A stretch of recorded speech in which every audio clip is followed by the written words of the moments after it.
start rolling here. Just actually move this. Okay. There's a tree back there that she's in this. There we go. Okay. I want to hear just a little bit about kind of your starting point, Tom. I mean, what was it that brought you to Iowa? How was it that you made your way to Iowa City? As it turned out, I knew I was ready to leave Stanford. I'd been there 4 years and not real happy with some of the way things were going, and so I knew I was going to be in the job market. And Houston had come after me. They had made a coaching change, and so that job was open. And so my wife and son and I were all down interviewing for the Houston job, and had been offered the job, and told them I'd give them a yes or no the next day. And that night, Lute Olson ran into one of my assistant coaches on the road and said the Iowa job is open, that George Raveling had announced that he was leaving, and that I should be a candidate for the Iowa job. So Lute and I had become better friends when I was a Stanford coach, and he had just taken the Arizona job. Oh, sure.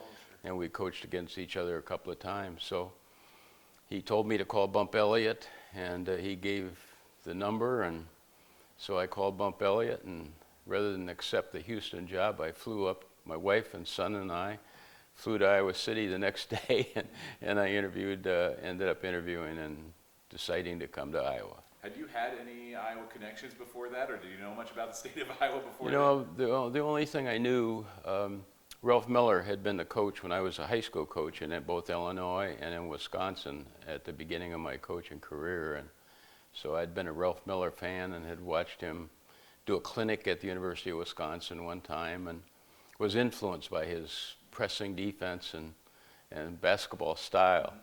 Later in years, he became much more of a slow down, tempo control kind of a coach. But in those Iowa years, he was a up and running, aggressive kind of style of basketball that I was attracted to. Yeah.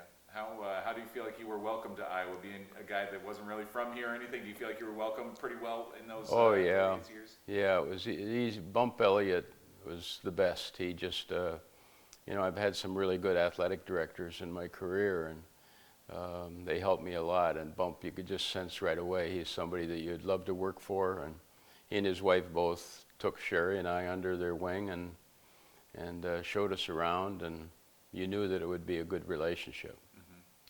How was it that you kind of fell in love with basketball? I mean, how did you kind of, when you were a kid, did you always know that basketball was your game? Well, I'm a small town kid from Wisconsin, little town of 400 people, Ridgeway, Wisconsin. So the town's still there. School's not, but the town is there.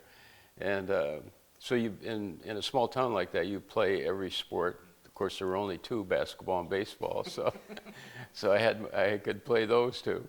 And I think my parents were both teachers. They're both college graduates and had been country school teachers, and then in their later years taught at New Glarus, Wisconsin, in the so-called city schools.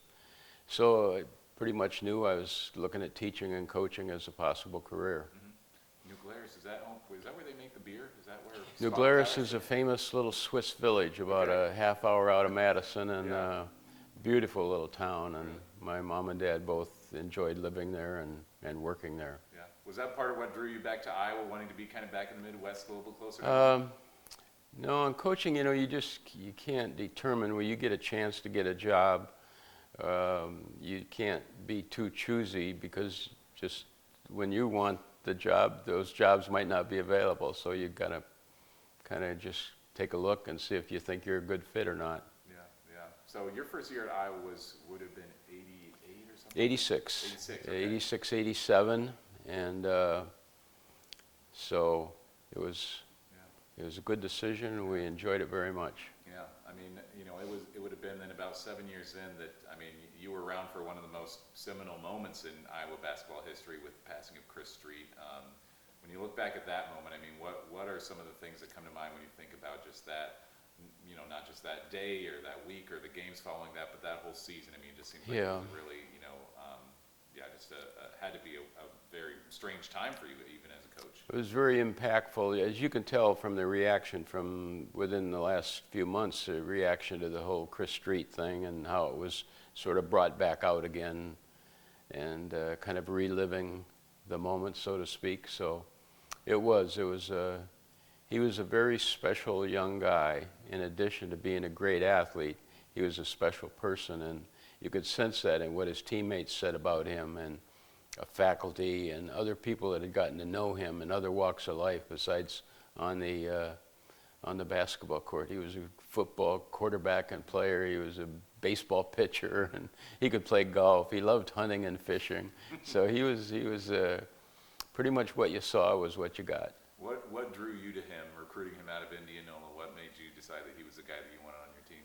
Well, we were one of many that knew that he had a chance to be a good player. In the state of Iowa, when somebody comes along, when they're a 7th, 8th grader, you pretty much start to hear about them. You know, they call you or write you and tell you, hey, we got a player for you that's just a good fit. But so we knew really early, and I think, you know, in those days, recruiting's changed a lot. But in those days even, we would start to contact people, and you could have them fill out a form. That was usually the way they would fill out a form stating that they were interested in you and giving you the statistics on them. And we had him come to our basketball camp, and he had to pay, of course, in those days, but he was glad to do it. And he, at night, the players, our players who were working the camp, would have open scrimmages, and the campers were welcome to get in those scrimmages to play against the Iowa players. You can imagine would be, and I'm talking hundreds of campers in a given week. And so Chris could hardly wait to get out there and go head-to-head with Les Jepson or Brad Lohaus or whatever other big guys we had in those years. And you could just see right away he had the enthusiasm and the mental attitude to go along with the physical characteristics, which were pretty easy to see. But the mental thing, sometimes you got to see what kind of competitor will this guy be. And Chris, it was pretty apparent what kind of competitor he was. Yeah. One thing that Jess said to me was that back then there weren't maybe a whole lot of guys that came out of the state of Iowa that came and played for the University Right. of Iowa, but Chris was somebody that maybe, I mean, I suppose, you know, a guy like Lohaus before him would have been here too, Yeah. but I mean, a guy like Chris really maybe set the standard for, hey, you know, Iowa guys can play at the highest level too. Well, I think Jess had a lot to do with that as well, or the growth of that, because now you see a pretty good number of outstanding basketball players coming out of the state of Iowa. But in the early years, in the middle 80s, Iowa kids weren't allowed to play basketball in the off season. They weren't allowed to go to summer camps.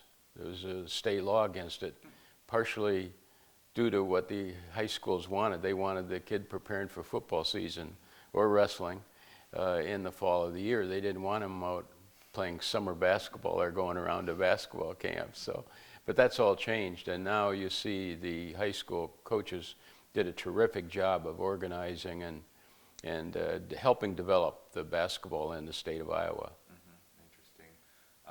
Is that, you know, a lot of guys, when I talk to guys like Kenyon and Jess, I ask about, you know, what their main memory of their time at the university, and you know, the Chris Street situation was probably number one, you know, in their memory banks for just maybe the most impactful time for them. Would you say the same for you, that maybe week or that day was something that is maybe the most memorable moments of your career there? I don't think there's even any question. Even what's second probably isn't even close to it in terms of the memorable moment, the conditions. Everything about it was one of a kind and hard to go through. How did you handle that just as a coach? Because I'm sure at that time you knew that there were going to be a lot of guys looking to you for some guidance or help or aid as they were going through something so emotional. Yeah, there's no playbook for that. You know, you can take teacher training courses and stuff like that in college in your career, but there's no book that tells you how to handle something as catastrophic as that. So you kind of rely on all the people around you. I was surrounded by a great trainer in John Streif, a great team doctor, Dr. Dave Johnson, our photographer who traveled with us, Lloyd Bender, Gilly Barker, who was the scorer on the team. So you had all of these people around, and counting your office people, your assistant coaches, and things like that. I was surrounded by a lot of outstanding people that you could rely on in situations like that, and that's pretty much what we did. I relied on people around me to help me make decisions on when should we start practice, how should we handle this. If I had any question, I would say, John, what do you think of this? Or Doc, what should we do here? Or whatever, just like I would when there was an injury. I'd pretty much say, what do you think? How bad is that ankle? You know, and they said, well, I think he's done for the day. And I just knew right away that they knew what they were talking about. And they knew that off the court as well as on the court. So I had a real good staff, and that was crucial. People talk about that Michigan game afterwards, that first home game after Chris's death, that was a pretty special moment for them, or just almost a magical or spiritual night for them. Do you still have a lot of strong memories of that night too? It's helped by the fact that those two games were televised, and so the TV stations have been playing them with some regularity. So I've got a chance to watch them over the years at times, and it's funny how little you remember from what actually happened, but probably I remember less as the years go on. But the game at Michigan State was even more unusual because that was the first one back. It was on the road against a real good team and tough place to play. And then to see the way the players respond. I remember we got in a big hole right away. We got way down and had to come from behind. But you find out a lot about the character of your team when you're going through something like that, and when you see the way they battle. Because you were taking one of the key pieces out of our lineup, both on the court and off the court. And so a lot of people had to step up to try to fill that void. And even Coach Izzo remembered that game. He mentioned that in a recent press conference after Iowa came back against Michigan State this year. Somebody asked, hey, have you ever had a game kind of like this? And he said, the Iowa game in '93 after Chris. Yeah, I saw those comments. And, the fact that our style probably worked for us in that situation, because we were using pressure defense at that time almost exclusively. 40 minutes of basketball, we were picking you up when the ball went through the net. And we were pressuring the inbound pass, pressuring the next pass, pressuring bringing the ball up the court, pressuring getting into your offense. And so we were playing 8, 9, 10, 11 guys. And that probably helped us that you don't have time to think. It's a reaction kind of a defense. And so you just react. You can't be thinking about it, otherwise your opportunity's gone. And so I think that helped us play. And to win those two games in those conditions, I think had a lot to do with the style that the guys were playing, and they just got after it. They played with tremendous effort in both occasions. Yeah. Do you still have a good relationship with Chris's parents? I do. I love seeing them. They've done a real good job. Coach McCaffrey, too, has done a real good job with keeping the Chris Street golf outing going, which is an occasion where former players of all years come back and play, or to hang out and take part in the golf outing, or take part in the get-together afterwards. And so it really helps. It keeps a lot of things alive. Okay. Let's talk about kind of when your career at Iowa came to an end. I mean, was that tough to say goodbye to the university after spending whatever it was, 14 or so years there? Yeah, it was. There was no doubt about that. And I wasn't quite ready to give up coaching at the time. But I knew, given your health and that, it wasn't a bad idea, but I just wasn't quite ready. That's why when the Drake job, 4 years later, when I got a phone call from a former player, Al Lorenzen, actually, who was an assistant to the athletic director at Drake, who called and said, we were thinking about you for the Drake job. Was that something you'd be interested in? And they had researched it, and they knew my son was also an assistant coach at the college level and would be a very likely assistant coach for me to work with, which obviously appealed to both of us. So that's kind of how that started. What did you do in those 4 years in between Iowa and Drake? I did what retired people normally do. You have to try to find a lifestyle and a way of life, and so I can't say I missed coaching, but I can't say I did either. It was all consuming as a profession. You lived it 24 hours a day, 12 months of the year.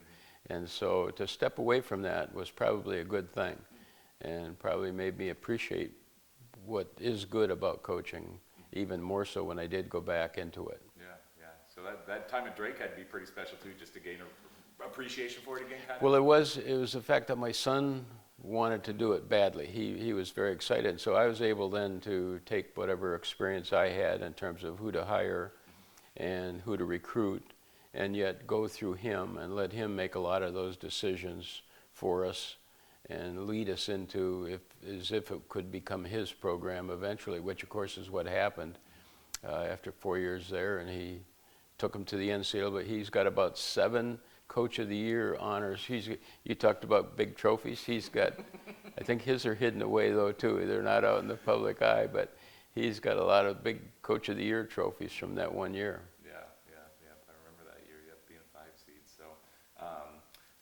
that too. I mean, Keno didn't coach with you at Iowa, did he? I mean, No, he was. In those days, it was very, very strict. They wouldn't even let him work basketball camp for us because the parent-son law was strictly enforced in those days. Not so much anymore, is it? I was made aware of right away that he couldn't be.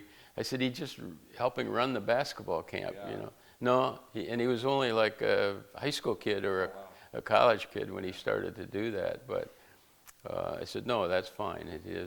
He didn't need to do it. He could do it, but just couldn't get paid to do it. Yeah. So it was a good experience for both of us to work together. When you were at Drake, how did you know that it was about that time to step away? What made you? I just, I remember my health was always really pretty good, but in the season, I would get a cold, a heavy cold, throat, chest, everything. But it had to do a lot with travel. You're in 80-degree temperatures in a game setting or something like that, and then you go out into a -8 degrees setting, and you're getting on a cold car or a cold bus or a cold plane, and it's conducive to getting good, strong colds. And I remember suffering through a cold almost every winter. I would get one, and I couldn't get rid of it. And I remember my last year at Drake, I just said this is just getting too hard to do from a health point of view. So, and then with Keno being there, I thought it was an opportune time. Did you, I mean, you've been living here this whole time. Were you traveling back and forth to Des Moines? No, we bought a house in Des Moines and kept this house. My wife helped design this house, as I mentioned earlier, with Earl Yoder, who was a local construction guy and terrific personality. Later became a great friend, personal friend. But it wasn't at the time. But he and my wife would sit down and help design this, and then they finally gave it to an architect before we built it to go over the fine-tuning of the plans to make sure it fit everything into the environment. But that's why you'll see in this house a lot of California look, that similar to what our house was in Palo Alto. So, so she had this house and she lived here, and she's a local artist. And so she was here, and we bought a house in Des Moines, so she would spend time over in Des Moines, and I would come here when the off season, whenever I could. So it worked out great. I imagine that's why you've stayed here all these years, because your wife was so integral in designing the place. You just felt like this has been your home this whole time. Exactly, and her art career with her friends that she worked on art with, and at the local senior center and local community and stuff like that. So it was just and we enjoyed it. We enjoy the people here and everything about it. So what are some of the things now that you've been doing the last, 15 or so years that you've been out of coaching? Well, you know, it changed a lot. I became a walker. I had never walked much for exercise. And so I really enjoy walking with regularity. And I have a good backyard here to walk on, and there's a beautiful park the other way, a mile or so down the road. That's a great walking park. I'm a golfer, so I practice almost every day. I practice more than I play, but I love practicing golf and enjoy I have a setup downstairs where during the winter I can swing into a big net and keep as you get older, you get a little stiffer in the joints and everything, so it gets a little harder to get your swing working each year. Yeah, I mean, you seem like for your age that you're still in pretty good health. You seem like you're getting around okay. Yeah, I feel good. I'm 84, and I was 64 when I left coaching at Drake, and so it's been 20 years. It seems like it wasn't that long, but it goes fast. So, yeah, I think being active is important, and I'm a reader, so I do a lot of reading and on many different subjects and things. So Is basketball still part of your life at all? Oh, yeah. You watch it a lot, I assume? Oh yeah, I love like the Iowa women now, and the run that they've been on has been phenomenal, and it's fun to watch good basketball, and that's been really, really good basketball, very good coaching, good playing, and the Iowa men had a great year, fun to watch too. You know, I think things could have been different with a little better health situation and stuff like that. You can't control in coaching, but it's been fun to watch both of those programs. Do you go out to a lot of Iowa men's games? Are you there in the No, area for many? it just became too hard, you know, too intrusive. You, at least a little reaction, they interpret what you're thinking about the coaching situation. You just don't need that aggravation as a current coach rather than even as an old coach. And so it just, TV coverage is so good that it's been fun to follow. Yeah. Do you still feel like you have a good relationship with the University of Iowa? All these Sure, years later? sure. No, it's been fine. Yeah. Good people.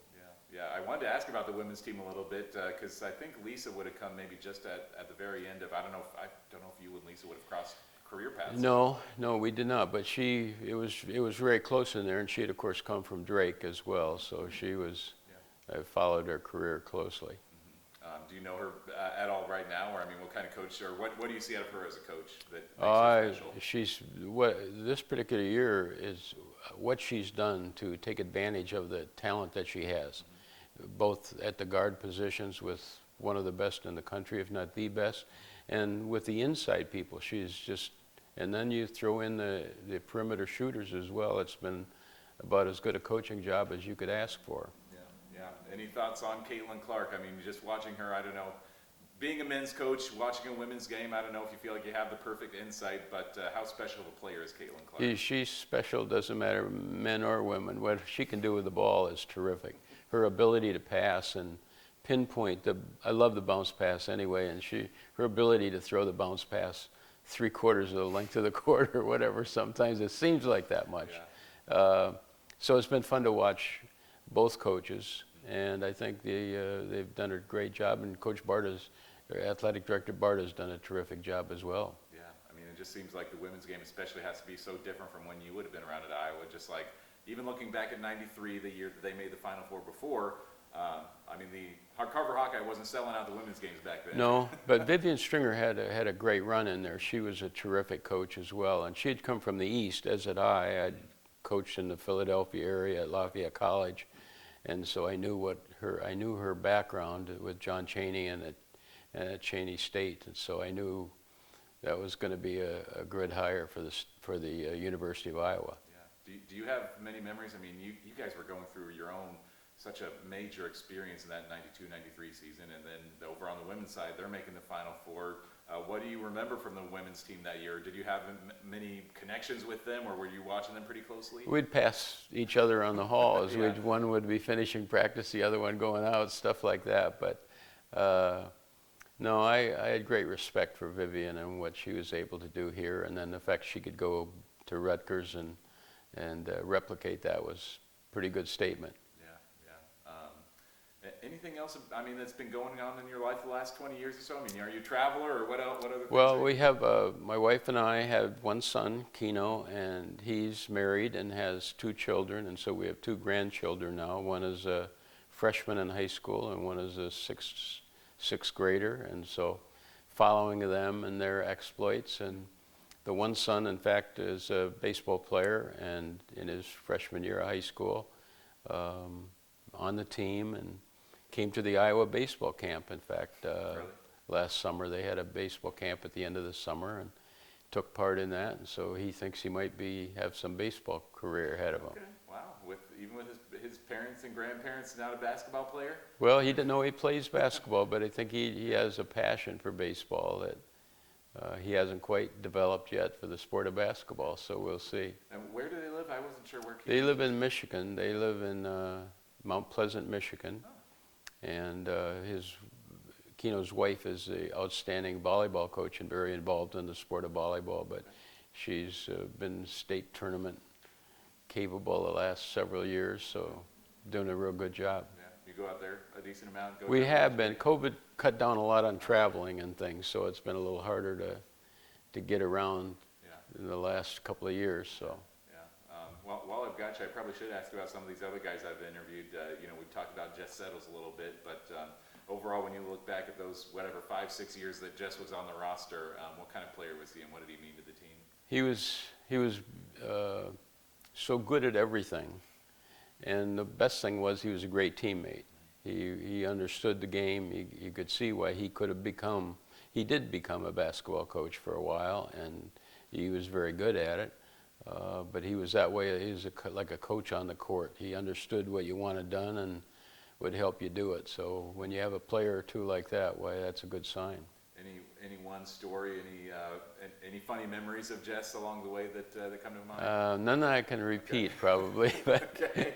no, he was always fun to be around, and he still is. You still see him a lot, and he's a terrific basketball announcer, by the way. If fans haven't listened to him much, he's been doing a few Big Ten games, but not very many. Been doing more in the far Midwest, Colorado State and that league out there. He's been doing a lot of games out there. He gives you a lot of information in a short period of time, and I might be a little impartial, but I think he's a real good announcer. This almost seems surreal for you, a guy that you would have recruited out of high school. Now you're watching him on the TV, talking about the games you're watching. Yeah, you think about guys like that. Guys like Ryan Bowen, who's still active in the NBA, and then you think back to when he first started and what he's done now. And in fact, somebody said they still use him out there. He goes out and practices against the top players. Really? Yeah, with Denver. So I wouldn't be surprised to see him. He's moved up to an assistant coach's level position, as I understand it. So.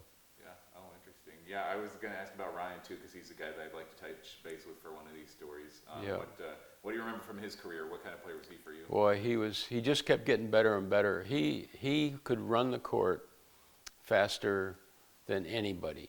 He would beat other teams down the court, and we played him. He was more of a forward because of he was kind of on the thin side, but we'd play him at center some, and if you put your big man on him, he'd just beat you down the court by 20, 30 yards. And so if the point guard had any kind of sense at all, he could get the ball to him and score. And you think of that a lot when you think of fast break basketball. It's pretty simple if you just try to beat the other team down the court. And he was a great example of that. Yeah. One last player I should ask about is Daryl. I mean, his story is so unique. I mean, how was it that you first became aware of Daryl Moore and saw his talent level? Well, Daryl Moore was, as I recall a story now, I don't know if I have my facts, so I'll be straight, but one of my assistant coaches said, Daryl Moore do you know who Daryl Moore is? And I said, no, I don't know. He said, well, he was over playing in the gym, and he may be better than some of our players. And so they encouraged him to come out and try out to be a walk-on. And he was already enrolled in school and everything. And I says, yeah, he's pretty good. You knew he'd be great in practice because he's very athletic, but never dreamed that he could be as impactful a varsity player as he became. Yeah. I mean, his story seems so singular. I mean, did you ever encounter any other story kind of like that for a guy that just kind of came off the street and then became a starter in a Big Ten school? Well, when we were talking about pressure defense, he and the fast break, he was an epitome of that because he played like a forward for us, a small forward, and yet he had guard size. Normally he'd be a guard, but he was so athletic and so quick and so strong and so intelligent, and he'd work hard that he could actually play big or play bigger. And so he would be a good example, just like Ryan Bowen. And they, of course, played some at the same time, but he'd just beat you down the court and make the fast break look pretty good. Sure, yeah. I think that's most of the questions I had. Mitch is kind of our local Iowa expert. Anything else you want to ask about Mitch? I was just happy to hear about Daryl was an old neighbor of mine, so it Yeah. was cool to help share his story. You kind of touched on this back in '93 as Coach Stringer and her team go on that run and make the Final Four. 2 months removed from Chris's death, what do you remember about that run they went on and what that meant to this community that was still in mourning just a few weeks? Yeah, that was a tragic thing because you hate to see it happen to any coach, and the class with which she handled everything, and the whole family did, and the department did. That's where you it helps when you're working with good people that understand what you're going through.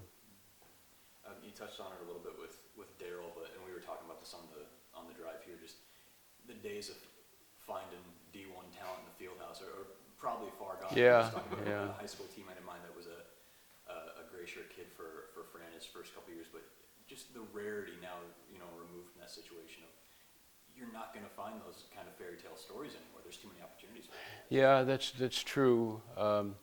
If you play a lot of guys, if you play a up-tempo pressure defense style, you can use some of those guys more regularly than you could if you played more of a traditional kind of walk them up, run the offense kind of game and compact the defense and so on. So the more your style is up-tempo, and that may be true if you look at the two Iowa programs, both men's and women's, that they both play a pretty good up-tempo style, and so they can find a way to fit in maybe a guard or a forward or some other player who doesn't quite have the physical characteristics you want. But I think that is one advantage of playing that style. Anything else that you want to say, Tom? Anything else that we didn't touch on that you'd like No, to share? no, I can't. I think you exhausted The limits of your the conversation. for amount of today. wisdom I have. So Sounds good. Yeah. All right, well, I appreciate it. I don't know if you'd mind kind of